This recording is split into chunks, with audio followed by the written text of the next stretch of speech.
অসম জাতীয় বিদ্যালয়ৰ তৃতীয় শ্ৰেণী নতুন গণিতৰ অনুশীলনী 6 প্ৰথমতে দিয়া আছে কিছুমান বস্তুৰ থোপৰ অংশ হিচাপে ভগ্নাংশ। ইয়াত ভগ্নাংশ বুজিবলৈ কিছুমান উদাহৰণ দিয়া আছে। ইয়াত চিত্ৰৰ দ্বাৰা দিয়া আছে মুঠ ল'ৰা ছোৱালীৰ সংখ্যা 5 জন। ইয়াত মুঠ ল'ৰা ছোৱালীৰ সংখ্যা দিয়া আছে। ল'ৰাৰ সংখ্যা আছে 3, ছোৱালীৰ সংখ্যা আছে 2। মুঠ 5 জনৰ ভিতৰত 3 জন ল'ৰা। এতিয়া আমি মুঠ 5 জনৰ ভিতৰত 3 জন ল'ৰা ইয়াক আমি ভগ্নাংশত কিদৰে লিখিম? আমি ভগ্নাংশত লিখিলে এইদৰে লিখিব লাগিব। মুঠ ল'ৰা ছোৱালী আছে 5 জন, তাৰে 3 জন ল'ৰা। ইয়াক আমি ভগ্নাংশত লিখিলে 5/3 অংশ ল'ৰা এইদৰে লিখিব লাগিব। মুঠ 5 জনৰ ভিতৰত 2 জনী ছোৱালী। ইয়াক আমি ভগ্নাংশত লিখিলে 5/2 অংশ ছোৱালী এইদৰে লিখিব লাগিব। আৰু এটা উদাহৰণ দিয়া আছে 15টা মাৰ্বলৰ 3/2 অংশ মানে কিমানটা মাৰ্বল? সমাধানত লিখা আছে 15টা মাৰ্বলৰ 3/1 অংশ মানে 15টা মাৰ্বলক সমানে 3 ভাগ কৰি তাৰে এভাগ লোৱা বুজাইছে। অৰ্থাৎ 15টা মাৰ্বলৰ 3/1 অংশ। ইয়াক আমি এইদৰে উলিয়াব লাগিব। 15টা মাৰ্বলৰ 3/1 অংশ আমি ইয়াক এইদৰে উলিয়াব লাগিব। 15 পূৰণ 3/1। 3ৰে 15 হৰণ কৰিলে যায় 5 বাৰ। গতিকে 5 পূৰণ 1, 5 × 1 = 5। 5টা মাৰ্বল হ'ব। অনুশীলনী 6 প্ৰশ্ন 1 নম্বৰত আছে চিত্ৰবোৰৰ সোঁফালে দিয়া ভগ্নাংশটো দেখুৱাবলৈ ৰং কৰা। সোঁফালে ভগ্নাংশ দিয়া আছে 4/3, অৰ্থাৎ 4/3টা অংশ লোৱা হৈছে। অৰ্থাৎ আমি 3টা আমত ৰং কৰিব লাগিব।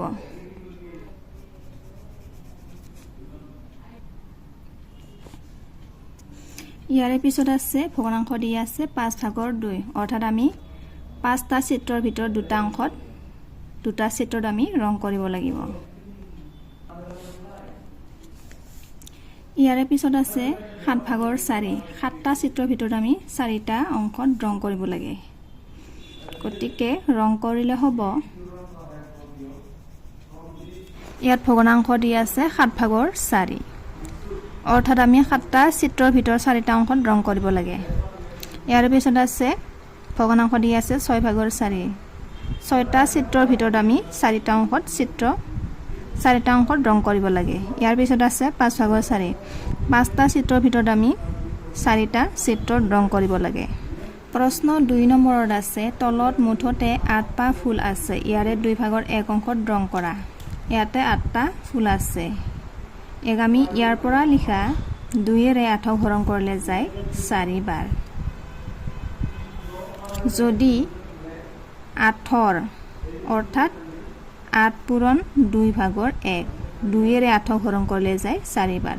আৰু 4 আৰু 1 পূৰণ কৰিলে 4 × 1 = 4। আমি 4টা অংশত ৰং কৰিব লাগে। 3 নম্বৰত আছে মুঠতে 9টা আম আছে, ইয়াৰে 3/1 অংশত ৰং কৰা। ইয়াৰ পৰা লিখা 3ৰে 9 হৰণ কৰিলে যায় 3 × 3 = 9। 9ৰ 3/1 অংশ, অৰ্থাৎ আমি ইয়াক এইদৰে উলিয়াব পাৰি 9 পূৰণ 3/1। 3ৰে 9ক হৰণ কৰিলে যায় 3 বাৰ, 3 × 3 = 9। তাৰপিছত 3 আৰু 1ৰ পূৰণফল উলিয়ালে হয় 3। অৰ্থাৎ আমি 9টা চিত্ৰৰ ভিতৰত 3টা চিত্ৰত ৰং কৰিব লাগিব। 4 নম্বৰত আছে মুঠতে 8টা বল আছে, ইয়াৰে 4/3 অংশত ৰং কৰা। 4ৰে 8 হৰণ কৰিলে যায় 4 বাৰ। 8ৰ 4/1, 4ৰে 8 হৰণ কৰিলে যায় 2 বাৰ। আৰু 2 সংখ্যা 1ৰ লগত পূৰণ কৰিলে হয় 2 × 1 = 2। আৰু দিয়া আছে 8ৰ 4/3, যদি 4ৰে 8 হৰণ কৰিলে যায় 2 বাৰ। আৰু এই 2 আৰু এই 3 সংখ্যাক পূৰণ কৰিলে হ'ব 6 বাৰ। 5 নম্বৰত আছে মান উলিওৱা। ক নম্বৰত আছে 20 টকাৰ 5/1। আমি 20 টকাৰ 5/1, ইয়াত 20 টকাৰ বুলি কৈছে, সেইবাবে আমি মাজত পূৰণ দিব লাগিব, পূৰণ চিন। তাৰপিছত 5/1 5ৰে 20 হৰণ কৰিলে যায় 4 বাৰ এতিয়া 4 আৰু 1 পূৰণ কৰিলে 4 যেহেতু টকা দিয়া আছে সেইবাবে আমি সাইডত টকা লিখিব লাগিব 4 টকা উত্তৰ 16 টকাৰ 8 ভাগৰ 1 অংশ ইয়াক আমি এইদৰে উলিয়াব লাগিব 16 পূৰণ 8 ভাগৰ 1 8ৰে 16 হৰণ কৰিলে যায় 2 বাৰ 2 পূৰণ 1 2 1 গুণ 2 টকা উত্তৰ গ নম্বৰত আছে 25 দিনৰ 5 ভাগৰ 2 25 পূৰণ 5 ভাগৰ 2 5ৰে 25 হৰণ কৰিলে যায় 5 বাৰ 5 পূৰণ 2 5 2 গুণ 10 সাইডত লিখিব লাগিব আমি দিন 10 দিন উত্তৰ খ নম্বৰত আছে 12টা আপেলৰ 3 ভাগৰ 2 অংশ গতিকে 12 পূৰণ 3 ভাগৰ 2 3ৰে 12 হৰণ কৰিলে যায় 4 বাৰ 4 পূৰণ 2 8 গতিকে আমি সাইডত লিখিব লাগিব 8টা আপেল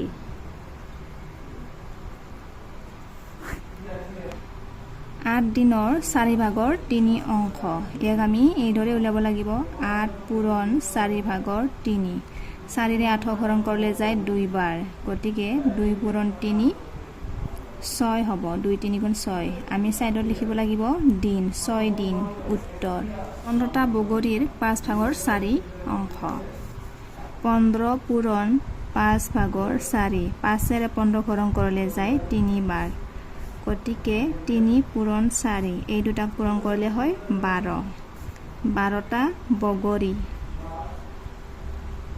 উত্তৰ দ্বিতীয় নম্বৰত আছে 18টা চকলেটৰ 6 ভাগৰ 5 অংশ সমাধানত আমি প্ৰথমে লিখিব লাগিব 18টা চকলেটৰ 6 ভাগৰ 5 অংশ